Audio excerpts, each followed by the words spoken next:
Hello everyone, তো আজকে এসেছিলাম মেলাতে। আর চলো তোমাদেরকে ঘুরে দেখে। এখানে অনেক স্টল বসেছিল, লাইক জামা কাপড়, ব্যাগস, এরকম গিফট আইটেম। আর ওই পাঁটাটা তো ছিল সবচেয়ে কিউট।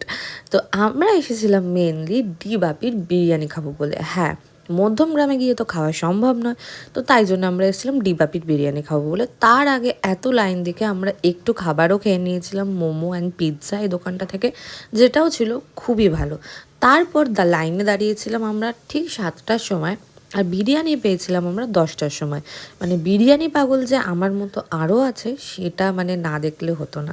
আর ওই যে ওটাই হচ্ছে কিন্তু অনির্বাণ, যেটা এখন অনির্বাণস বিরিয়ানি হয়ে গেছে ডি বাপির, সেটাই আমাদের এখানে মেলাতে স্টল দিয়েছিল। আর প্রচুর লাইন, মানে অর্ধেক লোক ছিল এখানে। তো প্রচণ্ড ভালো খেতে ছিল বিরিয়ানিটা।